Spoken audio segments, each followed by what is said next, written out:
buenos días con todos los presentes.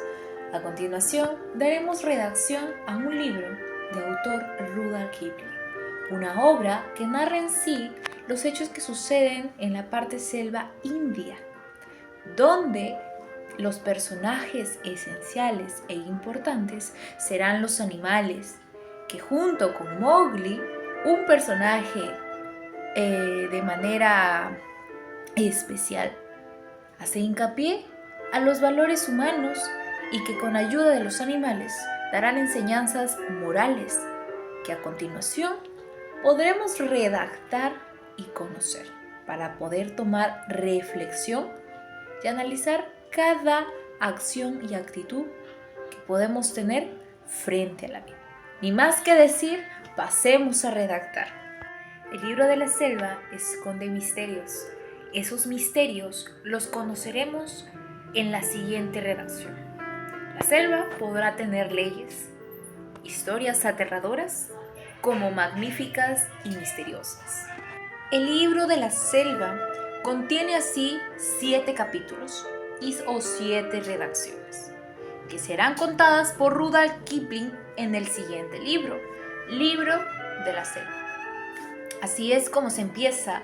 Un día muy caluroso, 7 de la tarde, el padre lobo se levanta bostezando, estirando las patas, y madre loba con sus cachorros, una camada completa de lobos. ¿Qué pasará? Pues en esa familia acogen a un cachorro humano que Bagheera encontró en una cueva. ¿Cómo lo encontró? Vamos a verlo. Ya en la cueva, el padre lobo, la manada a cargo del líder, ve de por sí en el fondo una cola peluda. ¿Quién será? ¿Será otro lobo o será otro animal? Ni más ni menos era una hiena llamada Tabaqui. Tabaqui era conocido por su forma tan peculiar y alocada de correr de un lado para otro, y que el mismo Shere Khan, el tigre, frondoso y todo brusco, hasta él mismo le temía, porque cuando Tabaqui tenía sus momentos de locura, era un punto de que llegaba a punto de matar, llegaba a punto de lastimar sin querer. Aún así, ya en la cueva, Tabaqui vio que en el fondo de la misma había un hueso que aún contenía carne. Él entró demasiado apresurado, sacó el pedazo de carne y listo, con el hueso. Incluso el padre lobo no le dijo nada, pero le preguntó qué es lo que hacía por aquí, por estas zonas, que no era la zona muy peculiar de Tabaqui de poder rodearlas, ya que no era la zona más fructífera de comida para él, sabiendo que había una manada de lobos por ahí. Tabaqui le informó al padre lobo que Shere Khan, el tigre, se estaba mudando de cacería, que posiblemente se estaría mudando a vivir por las zonas cercas de acá, de su territorio del padre lobo. El padre lobo le comentó que no es posible, porque él no le compete, pero madre loba le dijo que es posiblemente porque cerca de la zona se encuentra una tribu de humanos, una población, por así decirlo. Pues Shere Khan cojeaba desde muy pequeño una pata y no podía cazar más animales más grandes que él o animales que contengan más carne para su propia supervivencia. Pues empezaba con la cacería de humanos. ¿Y por qué? Será porque él tuvo una fechoría muy incierta con los humanos, pero eso ya pasaré a contártelo después.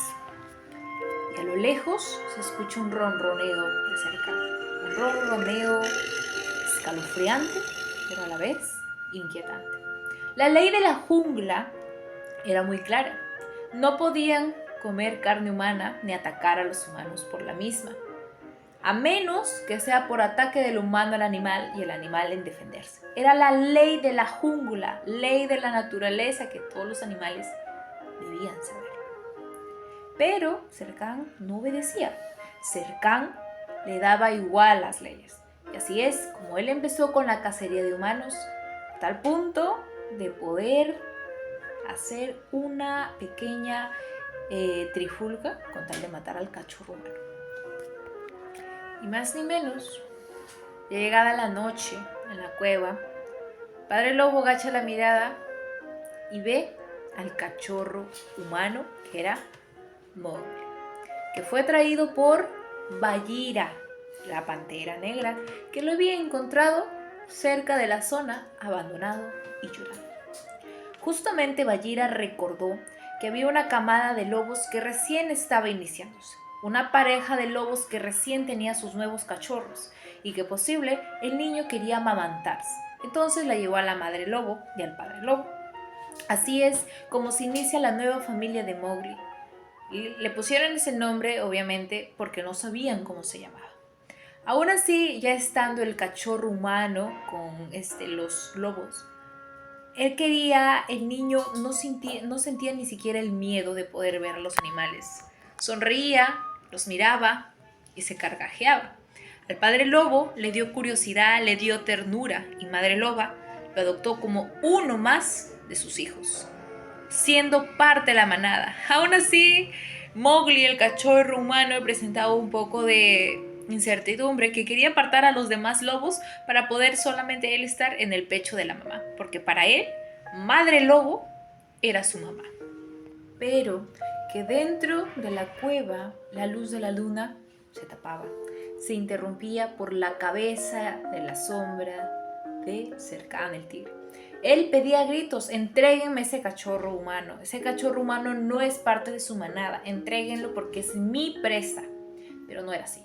Padre Lobo, como ya había adoptado a Mowgli dentro de su manada como un hijo más, como un lobo más, siendo un humano, dijo que no, que él era parte de la manada, que él era su cachorro, y que otra ley de la jungla era que aquel lobo que ya era casado y tenía su manada, su propia camada, debería alejarse de la camada general, y que tenía la ley de que una vez que los cachorros sepan pararse de pie por sí solos, iba de nuevo a entrar a una prueba donde todos sus hijos, incluyendo a Mowgli, iban a ser evaluados por una prueba por el rey de la camada general, ni más que Aquila, quienes iban a poner a prueba de correr una sesión por los árboles de manera cansada y fatigada, para que así se vea cuál es el potencial de los lobos y puedan desplazarse de manera libre y correr por todos los sitios de la selva, y que esta zona no es de cacería para ti, Shere. Eso fue lo que le dijo el padre lobo a Shere. Llegó la noche de la reunión de la manada lobo, donde el padre lobo y la mamá lobo se fueron con sus cachorros y Mowgli, porque era parte de la manada, hay que recordarlo. Y entonces se fueron a la roca del consejo, donde se encontraba Aquila, el lobo solitario de pelusa ploma, que era el líder que estaba a cargo de la camada general, conocido por su astucia, fuerza y valentía, pues la decisión que iban a tomar sobre la seguridad de no o quedarse con Mowgli, el cachorro humano, era para tratar justamente esa noche. Y es así como papá lobo llega y se pone al centro. Aquila pide que se vea a Mowgli en el centro para que todos puedan ver y tomar una decisión. Aquila tira a la rana, como así le decían a Mowgli. Lo tira al centro y Mowgli, carcajeándose y jugando con aquellas piedritas que había en el centro. Y dentro de la oscuridad, a lo lejos se escucha un rugido. Era el mismo Shere, reclamando su presa para llevárselo al cachorro humano. Que el cachorro no pertenecía a la selva, que el cachorro no era un humano que perteneciera al mundo de los animales y que no iba a adaptarse a la ley de la jungla. Aquila no se puso ni siquiera sumiso o temerario ante la presencia del gran Shere. No. Al contrario, pidió que si se va a dar la disputa por la entrega del cachorro humano, al menos que hubiera dos que están en la reunión familiar, en la reunión de la selva, obviamente, porque estaban en la roca del consejo, donde se tomaban las decisiones, que al menos dos animales presentaran algún argumento a favor, que diera lugar a la permanencia del cachorro humano dentro de la camada del padre lobo, que lo había adoptado como uno más. Y así es como Serkan pide que sea su presa, que lo entreguen, que no hay nada más que hablar. Pero dentro de ello aparece un oso gordo, muy carismático, muy amable y de nombre Balú. Otro animal de otra especie que se le permite asistir a la reunión familiar de los lobos. Balú, un oso que se encargaba de enseñar a los cachorros lobos sobre las leyes de la naturaleza, de la jungla, de poder darles enseñanzas que se aprendan y puedan sobrevivir, aparte de los padres, ¿no? Porque aquí le había pedido 2 opiniones de los demás animales o parte de la camada, pero menos del padre y la madre lobo, porque obviamente ellos sí querían que se queden, pero faltaría la opinión de los demás. Pues ni más ni menos el lobo perezoso, dormilón, pardo, Balú, que tenía la preferencia de ir y venir por esa zona, porque él no comía carne animal, solamente miel, abejas, agua, hierbas, por el estilo, pues no afectaba la sobrevivencia de los mismos lobos, ¿no? ¿Qué es lo que van a hablar? Serkan dijo: el cachorro humano, el cachorro de hombre es mi presa. Balú comentó: cachorro de hombre, bueno, no tiene nada de malo que se quede dentro de nosotros o dentro de la camada que lo haya adoptado. No soy talentoso en oratorio, en la oratoria, pero vengo a hablar a favor del cachorro humano. Y propuso algo: dejad que corra el cachorro humano con los demás, yo mismo lo prepararé. Pónganlo a prueba y verán que es inofensivo. Pero Aquila dice que hace falta otro comentario más para asegurar la permanencia del cachorro humano. Ni más ni menos, dentro de la oscuridad aparece Bagheera, la pantera negra, conocida por su astucia como Tabaqui, su fuerza y temeraria como un búfalo. Pues nadie era dichoso de cruzarse en su camino, porque aquel que lo cruzaba no daba más testigos para poder dar cabida a lo que vio con Bagheera. Bagheera era considerada una pantera temeraria, amigable con quien deseaba hacerlo, pues él rescató al cachorro humano y lo llevó con la familia lobo. Bagheera dijo que según la ley de la naturaleza, según la ley de la jungla, según esa ley, Bagheera dio a conocer que si surge alguna duda de la vida o muerte de un nuevo cachorro que se haya implementado a la manada, era de cuestionarse con un premio. Y ese premio era ni más ni menos un buey que Bagheera había matado, a intercambio de la permanencia de Mowgli en la manada.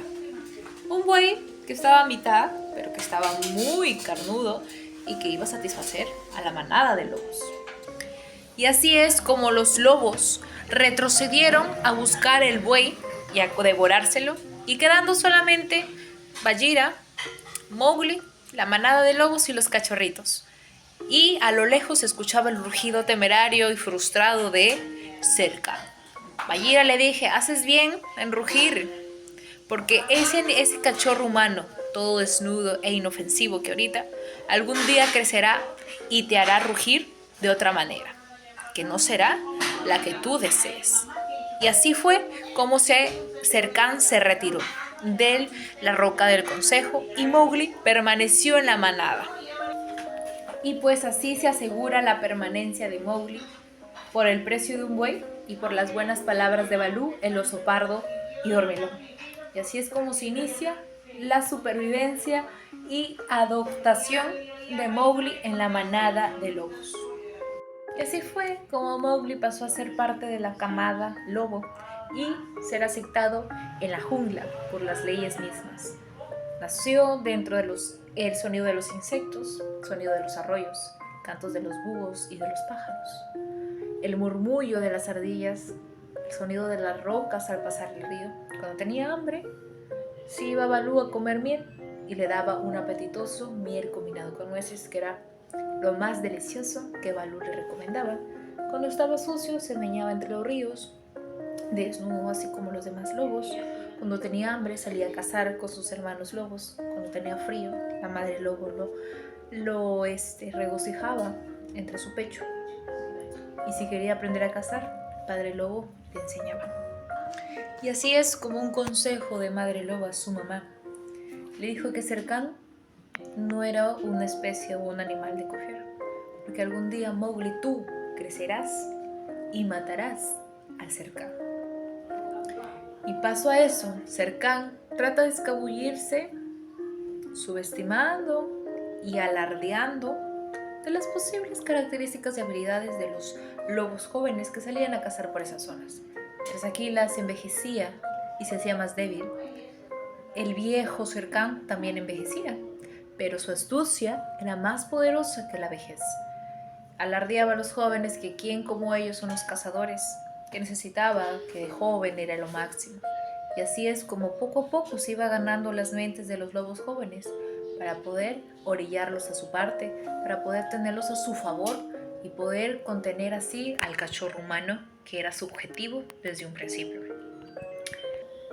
Y así es como Bagheera se vuelve tan amigo íntimo y consejero de Mowgli, que le dice que él también tuvo una apetitosa experiencia con los humanos. Lo digo así porque él, siendo parte de la jungla, tuvo una experiencia con los humanos y que tuvo que regresarse a la jungla porque hubo una experiencia que le ofrecían carne y todo, pero hubo una manera donde quisieron matarlo y él tuvo que regresar a la jungla. Pero esta vez será al contrario con Mowgli. El de la jungla tendrá que regresar a los humanos, su origen de naturaleza, porque es posiblemente que en la misma jungla terminen matándolo y asesinándolo porque no es un animal que pertenezca a la jungla. Y así es como tú regresarás a tu nueva manada humana. Cogerás la llamada flor roja, el fuego. Tendrás buenos amigos y más fuertes que Balú y que yo, Bagheera. Así que tú crecerás y te volverás un hombre y dejarás de ser un cachorro humano. Y así es como a lo lejos de la selva, al oír esto, Mowgli decide irse al final del valle donde encuentra una comunidad de pueblos, una comunidad de humanos, y es ahí donde se acerca a una choza por la ventana y ve la llamada flor roja o el fuego. La palabra fuego era terminantemente prohibida mencionar en la naturaleza, porque los animales le tenían pavor y decidieron ponerle otro nombre en atributo, ¿no? La flor roja, que era un apelativo que le pusieron al fuego. Y así es como Mowgli conoce el fuego por la ventana de esa comunidad de humanos. Ve como un niño que va a cuidar el establo enrolla el fuego con ceniza, una tela roja, y crea la famosa flor roja. Él la toma apresurado y huye hacia la selva. Una vez que ya arrebató la famosa flor de fuego o la flor roja, es así como él agarra el fuego y lo lleva a la cueva donde se mantiene entretenido hasta la noche. Como él había visto que se le echaba ramas o piedritas o tela, él había cogido una rama que lo mantendría al fuego avivado hasta la noche y lo mantendría entretenido. Y así fue como se dio la noche y llegó Tabaqui todo despavorido y con malos hábitos, como siempre de costumbre, para poder arrebatar alguna presa que haya quedado de sobra para su alimento en la cueva de los lobos. Él, al ver el fuego, le dice a Mowgli que su presencia es llamada en la roca del consejo y que vaya ahora. Pero Mowgli se mataba de la risa. Se le causaba gracia escuchar esto y al ver cómo Tabaqui huía despavoridamente al ver la flor roja.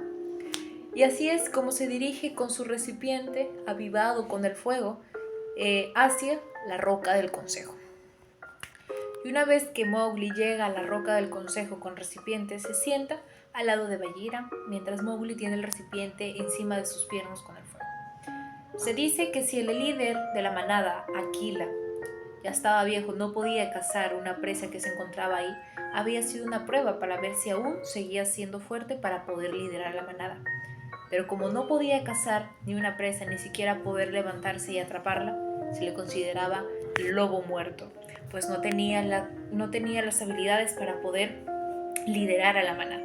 Serkan, que estaba ahí, pidió de nuevo, le dijo a Bagheera: entrégame a mi presa, entrégame al cachorro humano, que no lo ves que está con fuego, no lo ves que puede herir a la jungla. Es una ley de la naturaleza no traer la flor roja, porque puede avivar a los demás habitantes de la selva.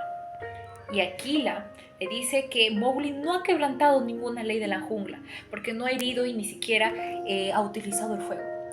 Bagheera también respalda esa validación y le recuerda que la permanencia de Mowgli en la manada y dentro de la jungla es parte de un precio, parte del premio que él entregó a cambio de la permanencia, que era el buey. Y es así como en ese transcurso de discusiones entre la manada o no, de quedarse Mowgli o no, o de entregarle el cachorro humano a Serkan, la manada está muy dividida, porque recordemos que Serkan ya había entrado en las mentes de los cachorros, de los lobos jóvenes, ¿no? Al tratar de alardearlos y todo, para poder acercarse a Mowgli y comérselo. Pero Mowgli se hirió con el fuego y le dijo a Bagheera, ¿no? Que tantas veces que Bagheera le había mencionado que era un hombre, ya se había olvidado que él sería un lobo para siempre. Aquila le dijo que lo regresara a la manada, pero al ver esta disputa, que la manada estaba toda dividida, Mowgli dice: aquí les he traído la llamada flor roja, para que vean que yo, siendo un hombre, no puedo hacerles daño y que yo decido sobre sí. Y ni más, él arroja ese recipiente con fuego hacia unos musgos secos y prende fuego. Los animales, aterrorizados, se empezaron a alejar y él cogió un tipo de basta, cogió con fuego, acercarse a Serkan para matarlo. Lo cogió del el motón de pelos de mechón que tenía bajo la barbilla para poder matarlo, con un guiño de ojo y acercándose con la llamarada flor roja. Y así terminar con la vida de Serkan. ¿Pero lo logrará? Y es así como Mowgli rodea un círculo de fuego, quedándose en el centro, Serkan y él. Los demás lobos huyeron despavoridos por sentir las quemaduras de la flor roja, y quedando en escena solamente Bagheera, Aquila y 10 lobos más que estaban del lado de Mowgli. Y quedando en medio Serkan y Mowgli empieza a sentir un dolor en las entrañas, una sensación angustiante que nunca antes había sentido. Eran las famosas lágrimas, ese dolor, ese sentimiento de frustración al ver que los demás lobos y amigos huían despavoridos por la flor. Él se veía como un tipo monstruo por tener la flor roja, el dueño de tener esa llamarada flor roja, el fuego. Le dijo a Bagheera: ¿qué es lo que siento? ¿Por qué me duele? Me siento mal. Bagheera le dijo: ay, hermanito, llora, son lágrimas. Ahora me doy cuenta que ya eres un hombre. Ya dejaste de ser un cachorro humano. Hazlo, llora, porque eso es parte de tu naturaleza. Y así es como él huye despavorido después de llorar y todo a la cueva y se regocija en el pecho de su madre para poder ahí ver y llorar desconsoladamente junto a los hermanos lobos, que después le dicen que una vez que él sea un hombre total, recuerde que aún tiene hermanos lobos y que vaya al pie de la colina, que ellos de noche siempre bajarán para jugar con él. Es así como Mowgli recuerda que es hora de partir de la jungla e irse a visitar a la población humana, porque ya descubrió la flor roja, y ese acto que hizo fue desgarrador para los demás y peligroso, que propiciaba el miedo ante él. Prometió volver para desgarrar la piel y el pellejo de Serkan. Y es así como Mowgli se despide de la selva, aún sabiendo que Baloo, el oso, lo iba a recordar, pues era su alumno preferido. Sabía que el cachorro humano sabía tanto trepar como nadar, y sabía tanto nadar como correr. Enseñó las leyes de la naturaleza, las leyes del agua y de la madera, parte ser de la jungla y sentirse como uno más. Era su alumno preferido, aprendía las lecciones demasiado rápido, se acoplaba a las actividades y un sinfín. También le enseñaba cómo hablar con las abejas silvestres, cómo controlar al murciélago, cómo identificar una rama podrida de una rama buena. También le enseñaba las palabras primordiales de la selva para poder defenderse de aquellos depredadores, de aquella funesta serpiente que rodea en medio de la selva, una boa grande, y también cómo defenderse ante los depredadores. Y así es como Mowgli parta parte de ser humano sea parte de la jungla, de la selva, ¿no? De la naturaleza. Así es como Mowgli también le comenta a Baloo, ¿no? Que él algún día tendrá su propia manada y que los hará corretear por estas ramas donde él mismo practica. Así es como Baloo, al escuchar esto, se da cuenta que también Mowgli tiene comunicación con los Bandarlog, los monos grises, el pueblo sin ley, el pueblo que se come todo. Y en una voz retumbante Baloo le dijo: escucha, cachorro humano, no te estés comunicando con los Bandarlog. Ellos no tienen ley, ni siquiera le propicies la llamada flor roja, porque ellos ni siquiera tienen un lenguaje original. Dentro de las altas árboles se escuchan nuevas frases que ellos copian. No tienen ley, tienen poca memoria, carecen de autonomía e incluso pueden hasta causar el peligro de la supervivencia en la selva. Si tú les otorgas la llamada flor roja, porque el líder de los Bandarlog ha de querer eso y ha de estar usándote, no les otorgues. Basta que los Bandarlog se dan de muy charlatanes, que son un pueblo unido, que son un pueblo consciente y juicioso. Pero basta que se escuche una nuez para que suelten en carcajada y olviden todo lo que dijo. Los de la jungla, cachorro humano, no queremos tratos con esos Bandarlogs. Recuérdalo. Y así es que cuando está terminando la charla, dentro de los árboles caen nueces y ramitas, y son los mismos Bandarlog quienes estaban tratando de convencer a Mowgli de poder llevarlo con su rey para enseñarle cómo crear la llamada flor roja, el fuego. Pero Mowgli no quería irse después de la conversación que tuvo Baloo. Querían secuestrarlo, pues así pensarían ellos obligarlo para que Mowgli les enseñe cómo crear ese fuego.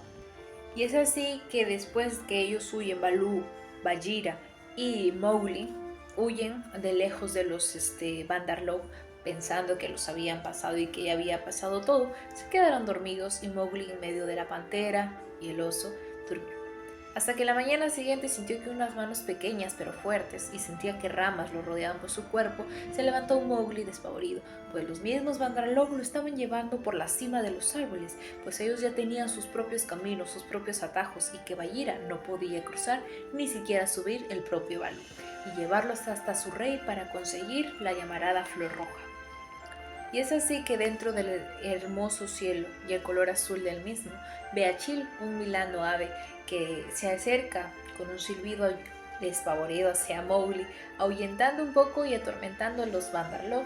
Pero Mowgli se alegra al verlo para que le diga a Chil que avise a Baloo y a Pantera, a Bagheera, para que siga su rastro y puedan conseguir que lo puedan salvar, ¿no?, de las manos de los Bandarlog. Pero dentro de todo el susto y el miedo de dónde lo llevaban sin saber a dónde, Mowgli recuerda que los animales, incluyendo los Bandarlog, el pueblo sin ley, el pueblo sin unión, sin voz, aquel que lo come todo, tenía miedo a un solo animal, que era la llamada Ka, la boa, que se trepaba incluso en los mismos árboles para tal punto de conseguir sus presas e incluso comer a los mismos Bandarlog. Y que en las noches Ka es punto de cacería para que pueda cazar a los monos Bandarlog jóvenes, que con solo mencionar su nombre, la piel de los monos se les eriza. Entonces Bagheera y Baloo también recordaron de la famosa Ka, que fueron en busca para poder ahuyentar a los Bandarlog y poder salvar a Mowgli de las manos. Entonces Bagheera recuerda que Ka era el enemigo fatal de los Bandarlog y se va junto con Baloo a verlo. Lo encuentra despambolante con sus curvas, moviendo la cabeza chata de un lado de otro y lamiéndose los labios como viendo su próximo festín. Bagheera, para poder elevar esa presión contra Ka y pueda irse contra los Bandarlog y así poder salvar a Mowgli, le dice que el otro día recordó que los Bandarlog habían comentado que Ka era una serpiente amarilla fea, gorda, y que no tenía nada de miedo, y que incluso le insultaron atrozmente, que ni siquiera ella se podía imaginar.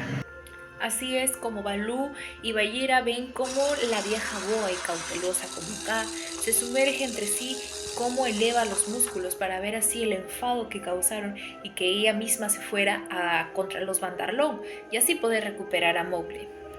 Y es así como Bagheera y Baloo le comentan acá a la boa vieja y espeluznante de la jungla, el enemigo de todos, que los Bandarlón habían llevado al cachorro humano.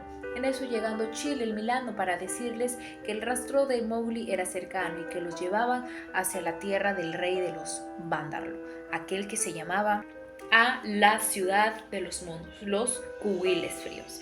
Ese lugar era atroz y muy conocido por la fama del mismo. Y es así como Balú también corre detrás de Bagheera y la Boa Cab, que se van hacia la ciudad de la perdida que encontraba la India, ¿no? La ciudad de los monos. Aunque Mowgli no conocía esta parte de la jungla y una ciudad perdida, le parecía impresionante. Pero lo que no esperaba era quién lo estaba esperando ansiosamente para que le diga cómo crear la llamarada flor roja. Y es así como llegó la noche y una nube negra tapaba la luz de la luna. Mowgli pensó en escaparse en ese momento y aprovechar esa oportunidad, pero en eso llega Balú y Bagheera junto con la boa K. Los Bandarlón, al ver a la presencia de K, se asustan espeluznantemente y se mueven de un lado a otro alocados, despavoridos. Mowgli aprovecha el momento y decide irse con Bagheera y Balú. ¿Pero qué pasará? ¿Quién saldrá? Y así es como la boa termina junto con Bagheera y Baloo ensangrentados y la boa toda agotada y cansada para poder liberar a Mowgli de las manos de los vándalos. Entonces es así como la boa termina recostada en el hombro de Mowgli y le dice que tiene el corazón bravo y la lengua cortés. Y la boa, K, le dice que es hora que se vaya a dormir o que cierre los ojos porque lo que se viene no es recomendable para él. Y comienza la danza de la casa Y así es como comienza la danza del hambre de Kat. Así es como Bagheera logra tener a Mowgli bajo su pecho para que pueda dormir y no vea lo que se viene. Y así es como se cuesta sobre el lomo de Bagheera y ni cuenta se da y está tan sumergido y cansado en el sueño que no se da cuenta que se fueron a la cueva y él está recostado sobre el lomo de su madre lobo. Todas estas cosas sucedieron en un lugar llamado Novastosnaus, situado en la parte india en una isla llamada San Pablo, cerca del mar de Bering. A continuación pasaré a redactar otro de los relatos que se encuentra dentro de este libro, donde hablaremos de la foca blanca. Lin Bersin contó esta historia a continuación al autor de la obra Roald Kipling, pues él hace de manera autógrafa aquella narración. Liderfin, el rey del viento, el rey frío del mar, cuenta que mediante el viento lo arrojó hacia un bote que venía de Japón. Cuenta el narrador que él lo acogió y le dio de comer por 2 días alimento en su camarote, a tal punto para que se pueda recuperar y regresar volando. Pero durante esos días pasaron a contar la siguiente narración. Y es como comienza la narración de la foca blanca, donde en la época de verano asisten cientos y cientos de focas y contando las miles de ellas, desde el mar gris Mediterráneo oscuro a las islas de Mastosnau, aquel sitio perfecto como alojamiento de las mismas. Y Gancho de Mar lo sabe, quien pelea cada vez en época de verano para asistir a esa isla de Mastosnau y ocupar un sitio dentro de las rocas, porque es el preferido y es el mejor para ellas. Dentro de ese conflicto nació Kotick, hijo de Gancho de Mar y una foca hembra. Kotick era completamente blanco. En esa época las focas eran totalmente distintas y una foca albina era una cosa rara. Y es así como Kotick, al crecer, se va adecuando a las costumbres de las demás focas y como la enseñanza de su madre crece en ella. Al cabo de un tiempo, ella se da cuenta que los humanos cazan a las focas más jóvenes y las llevan al matadero, y que las focas y las demás que están ahí dentro no hacen nada, y ni siquiera los humanos. Y pues al ver tanta injusticia, Kotick decidió buscar una isla donde prevaleciera la tranquilidad, donde no acudiera la presencia humana y así poder evitar la cacería de las focas jóvenes. Ella fue en busca en la isla de Mastosnau. Kotick, al buscar e interactuar con las demás focas para poder encontrar una isla o aquella que le pudieran dar algún indicio de encontrarla, porque ella estaba en busca de la tranquilidad por su familia, por ella y por las demás focas. Las demás focas la veían mal, no la trataban bien por sus costumbres e incluso por su color de piel. E incluso en un momento llegó a preguntar de dónde, que no le gustaba esta injusticia del matadero, pero las demás focas le respondían que era algo común, era algo de siempre, que los humanos siempre hacían eso, que se llevaban a las focas jóvenes al matadero.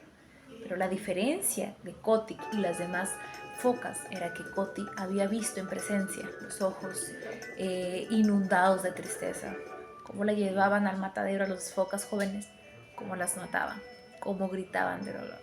Esa era la diferencia entre las demás focas y Kotick. Y es como a partir de esa época de otoño, ella, Kotick, decide ir en busca de la isla y encontrarse con vacas marinas para encontrar esa isla fuera de las manos humanas, fuera de la cacería de focas. E incansablemente busca por el Pacífico Norte, Pacífico Sur. Se encuentra con más vacas marinas y empieza así su búsqueda inalcanzable. Su madre quería que se case, pero ella estaba dispuesta a encontrar una isla pacífica y tranquila para evitar así el cacerío de focas jóvenes. En el proceso del viaje, ya con las vacas marinas rumbo al oeste, Kotick y las vacas marinas encuentran un agujero negro. Deciden sumergirse y pasar por ahí con el riesgo de poder incluso perder la vida, sin esperar y sin pensar que detrás de ese agujero, acantilado, caudaloso e incluso con rocas y bastante peligroso, encontrarían la más bella isla.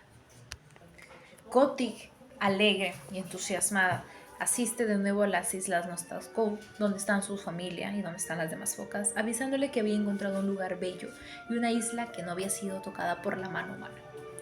Se va y les dice, incluso su padre y las demás focas se ríen porque no creen lo que ella había visto. Pero una foca joven, más o menos de su edad, le dice que está muy bien lo que él ha encontrado, pero nosotros siempre hemos luchado por mantener nuestra supervivencia, por dar la implementación de nuestra especie en estas islas, y no sería justo, cosa que tú no has hecho. Y así es como empieza la discusión, y es así como en ese conflicto Kotick deja de ser una foca blanca a ser una foca roja. Después del conflicto que había tenido con esa foca joven, se manchó la cabeza de sangre, la cola de sangre, todo el rostro detrás de la disputa. Al pasar los días, ella formó su alianza, su equipo, ¿no? Es todo un ejército de focas con rumbo al norte a regresar a esa isla que ella había visto.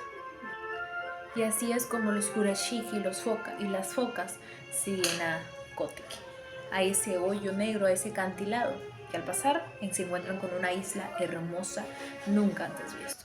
Cada día son más las focas que asisten en busca de Kotick, porque ven que Kotick crece fuerte, sano, saludable, más fuerte, y que los Kurashiki nadan a su alrededor tranquilamente, con la paz y armonía, sin la necesidad de sentir el miedo de la mano humana, con ese poder de cazarlas y llevarlas al matadero. A continuación mostraremos el relato del siguiente capítulo en el libro de la selva. La guerra entre Rikki-Tikki-Tavi, la guerra que tuvo en los asentamientos de los baños sin ayuda de nadie. Ese relato pasaré a redactar. Y así es como la historia de Rikki-Tikki-Tavi, la historia de una mangosta con cola y rabo parecida a la de un gato, pero con cabeza y costumbres de una comadreja. Esa historia es una más de la que se encuentra dentro del libro de la selva. En esta historia, la comadreja se anuncia que ella perdió su hogar en una crecida del río y que su padre Toby y su madre fueron quienes la salvaron. Después de un momento de aliviarse y pasar el dolor y recuperar la conciencia, la comadreja se sube al hombro de un niño que la había encontrado. Las comadrejas por en sí son curiosas y acostumbran irse con aquella que le causa curiosidad de averiguar y de saber qué es o con quién se encuentra. Y así es como inicia su aventura, subiéndose al hombro del niño que lo llevará a su casa y conocerá a un pájaro sastre llamado Darcy, aquel que estará triste con su pareja porque perdió su pichoncito, a su hijo, después de haberse caído del nido sin aprender a volar y que ya en la tierra fue devorado por la cobra Nak. Continuando con la redacción de la historia de Rikki-Tikki, se cuenta que Rikki-Tikki menciona que tiene una visión de vida como comadreja, cazar y matar serpientes para poder comerse. Nak, la cobra más temible de la zona, también siente miedo por dentro, a pesar de sus sentimientos más fríos, que será la duda de que una comadreja pueda matarla y acabar con su reinado. Nak y su esposa, tan cruel, deciden atacar a Rikki-Tikki. Rikki-Tikki, al poderse ver cara a cara con las dos serpientes, decide enfrentárselas a las dos. Pero dentro de él surge un miedo y una responsabilidad que a tal punto de huir y de estar bajo un árbol a la orilla del río para reflexionar si puede contra las dos. Una vez que ella está ahí sentada la comadreja en la orilla del río, bajo un árbol pensando si se enfrenta o no, si puede matar y comérselas a las serpientes y terminar con el terror, se va acercando Teddy, el niño que la salvó y la trajo a casa. En eso, detrás de Teddy viene y se acerca otra serpiente llamada Karai, aquel de color marrón que su camuflaje era esconderse bajo el polvo, pues el color que tenía era tan imprescindible que pasaba de percibido cuando se camuflaba bajo la tierra. Era tan feroz como la cobra, que incluso más temible que la misma Nak. Ahora sí, al momento que Karai se acerca para poder atacar a Teddy, comadreja, Rikki-Tikki no espera, ansiosamente se lanza contra Karai y la mata, salvando la vida de Teddy, el niño que lo había salvado. La madre de Teddy ve la acción y abraza a la comadreja, abraza a Rikki-Tikki con angustia, con dicha, pero con tristeza porque la ve herida, y la lleva a casa. Al día siguiente, Nat y la esposa oyeron esa noticia y deciden atacar a los padres de Teddy. ¿Cómo lo atacan? Pues ellos pensaban atacarlos bajo en la noche en el cuarto de los mismos, pero Rikki-Tikki ya sabía esto y esperaba como guardia vigila sobre el cuarto. De ver esto, las serpientes no se acercaron, obviamente. Al día siguiente, en el desayuno, como de costumbre, Rikki-Tikki estaba al lado del niño Teddy y los demás padres para poder cenar. Pero vio entre ceño que los padres de Teddy no comían y estaban congelados, petrificados del miedo, incluso hasta pálidos. ¿Qué sería? Pues abajo de las piernas desnudas y a la intemperie de poder ser mordido, la esposa de Nat, porque Nat ya había sido derrotado en la mañana anterior. Entonces Nat rodea la pierna desnuda del niño Teddy. Sin querer, Rikki-Tikki no se dio cuenta, pero los padres estaban tan petrificados que el miedo y la mirada tan asustada elevó el estímulo de supervivencia de Rikki-Tikki, lanzándose sobre la serpiente a tal punto de herir y sin importarle la vida para salvar al Teddy. Y así es como acaba la vida de la esposa de Nat, salvando la vida de Teddy y asegurando el respaldo y la seguridad de los padres de Teddy. Y así es como acaba una historia más de dentro del libro de la selva. Dentro de otra historieta, este libro narra en sí las vivencias de los animales, cómo los animales tienen ese sentido de juicio, ese sentido de apego, ese sentido moral hacia nosotros los humanos, y sin querer nosotros estamos haciéndoles daño, ¿no? Entonces es momento de reflexionar. Parte de esta historia de Rikki-Tikki se dice que él cuida y vigila el jardín dentro de la casa de Teddy, que hasta hoy ninguna serpiente, la más temible, desea acercarse.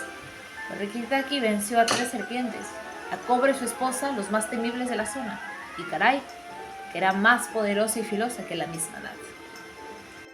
Otro relato que se encuentra dentro del libro de la selva, encontramos a Kalanar. Kalanar, que en su nombre indio significa serpiente negra, un elefante hembra, ya vieja de mayor edad, de 70 años, muy madura para los elefantes de ese tiempo. Había servido al gobierno durante 47 años, pues ella había pasado de tan solo 30 o 20 años aproximadamente, acompañada en ese mismo lugar por un niño humano un hijo de Tumay, Tumay pequeño, aquel que tenía tan solo 10 años. Era hijo y descendiente de los Mahmud, hijo de Tumay grande, hijo de Tumay mayor. Asimismo, durante varios días hacen que los ejemplares sean capturados y domen a elefantes. Hacen que los capturados estén atados a 2 elefantes para que así aprendan a caminar. Si bien es cierto, esa misma noche Tumay escuchó de la voz humana que tenían que amarrar a los elefantes esa noche. ¿El por qué? Pues se avecinaba el baile típico de los elefantes en la orilla de la cumbre, ¿no? Entonces esto al escuchar se sorprendió y siguió con su labor.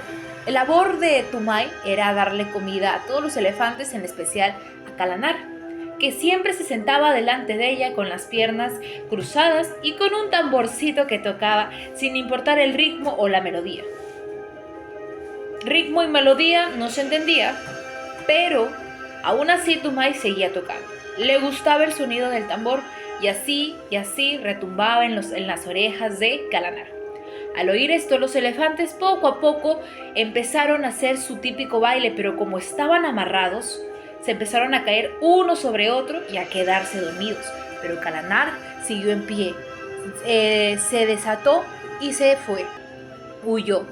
Kalanar, como estaba a cargo de Tumay, como estaba a cargo de Kalanar, fue en busca para traerla de vuelta, pues lo iban a regañar porque él estaba a cargo de Kalanar. Fue en busca y en voz baja le decía: Kalanar, Kalanar, ¿dónde estás? Llévame contigo. Pues él quería huir también, quería irse junto con Kalanar. Kalanar, entre las penumbras y entre las hojas, entre los árboles, salió con la trompa y entre un rugido fuerte, por así decirlo, una barrita, el sonido onomatopéyico de los elefantes, agarró con su trompa a Tumay y lo subió entre su cuello, a su lomo, y siguió caminando. Llegó la noche y el sonido retumbaba, y en eso, como 2 martillos fuertes, las patas de Kalanar empezaron a retumbar contra el piso.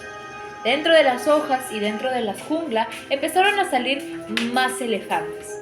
Entre sí, los hermanos apetitosos, los hermanos perdidos, porque Kalanar tenía una familia en la jungla, pero lastimosamente fue capturada durante varios años bajo el dominio humano. Y así fue como el primer humano, el primer niño, vio y vivió el baile de los elefantes esa noche. Y así es como un relato más dentro de este libro termina. Y es como Kalanar se toma la palabra y dice: hermanos, escuchad.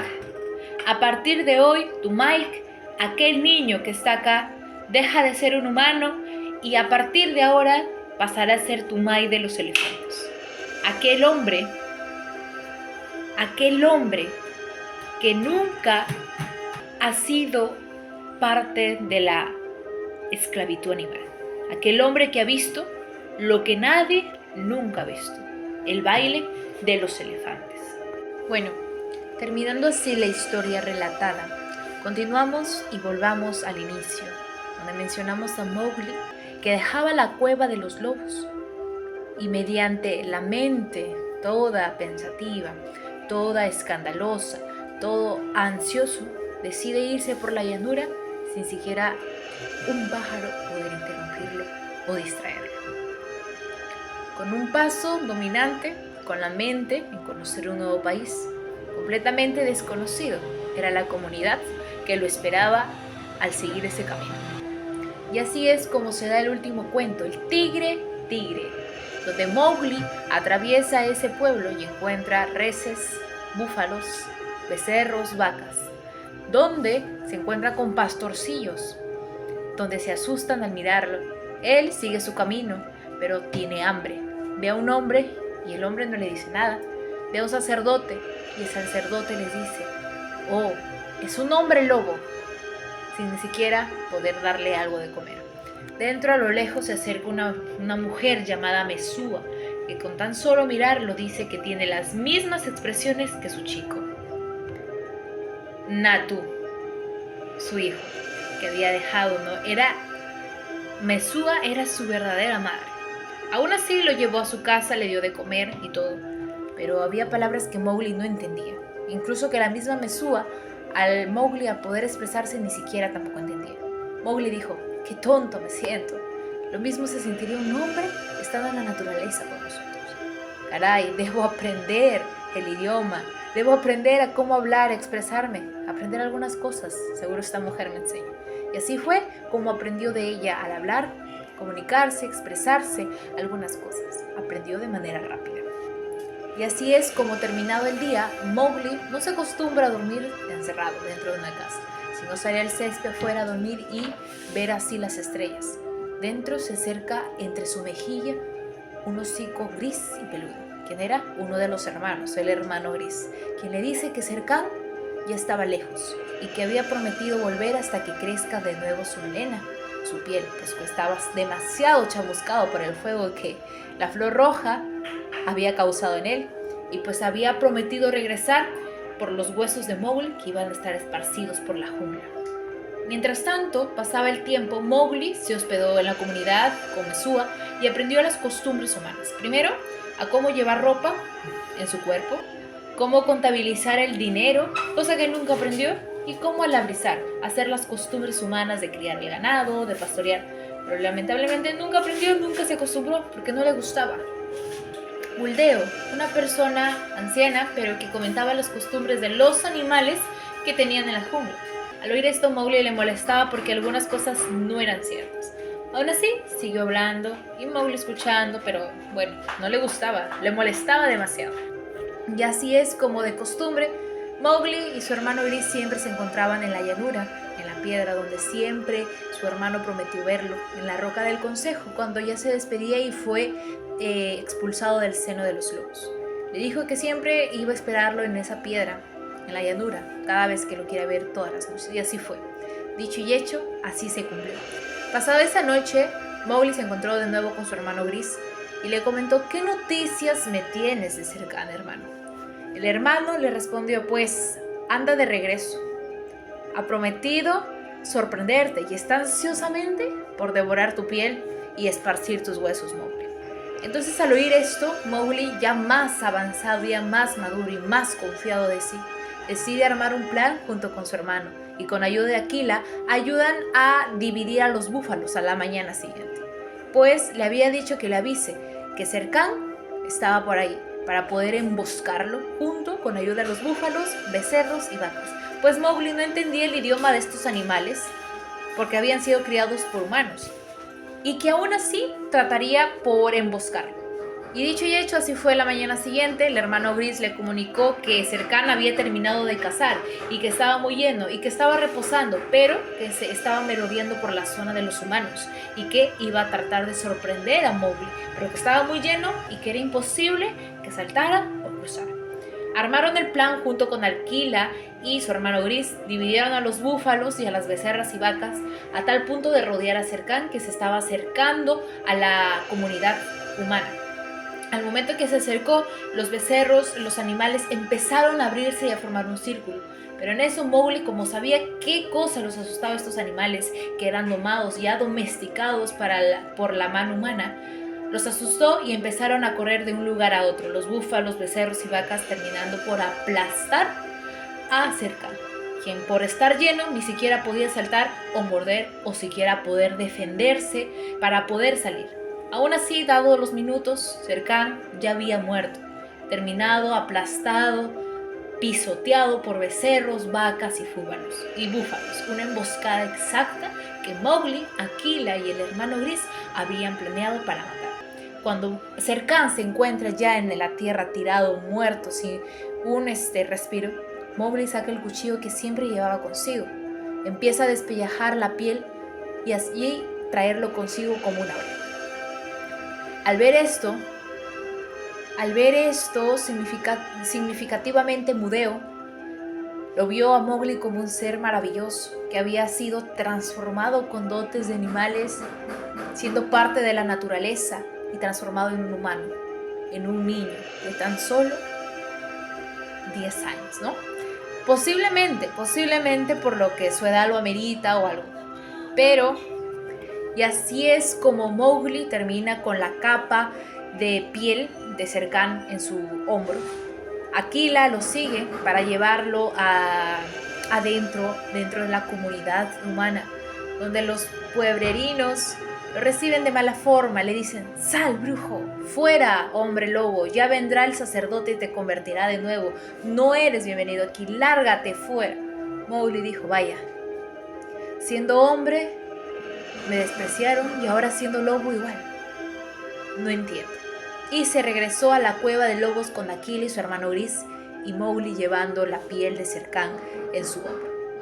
Su madre, orgullosa, con los ojos desfavoridos y todo llorosa, lo miró, se acercó y él lo abrazó porque era su madre quien lo había criado. Vio orgullosamente la piel de Shere Khan y aulló de alegría. Y así es como dentro en la roca del consejo se posó en el centro Akela, Mowgli la piel. Mowgli de la alegría mostró la piel de Shere Khan a tal punto que los demás lobos, como ya no tenían líder, Akela había sido derrotados, cazaban sin ni siquiera poder pedir permiso de manera libre. Pues ya Shere Khan había sido vencido y ya no había animal más feroz que los impidiera cazar dentro de esta zona. Mowgli cantó una canción, bailó, tarareó con los pies descalzos y con la piel de Shere Khan en su hombro hasta el punto de cansarse. Akela y su hermano Gris tarareaban la melodía, aullando de manera recíproca y consiguiendo el aullido de todos los demás lobos. Así es como Mowgli termina derrotando a Shere Khan y termina él rodeado en la jungla, pese a que le habían pedido que regrese, pero él dijo: yo ya he sido expulsado de la familia lobo, pero yo seguiré cazando dentro de la jungla, solo. Aunque la promesa de sus hermanos, los 4 hermanos, le dijeron: tú cazarás con nosotros, al lado de nosotros y por la jungla, porque la jungla es libre, la jungla tiene leyes, la jungla es de todos. Y así fue como cazaron los 5, los 4 hermanos lobo y Mowgli, durante un determinado tiempo. Pero eso acabó. Mowgli al final de todo terminó estando solo, porque él, al pasar el tiempo, se convirtió en un adulto, se convirtió en un hombre, terminándose así la historia, casándose. Pero esa es otra historia que no está dentro del libro, pero te lo dejo a tu imaginación. Gracias.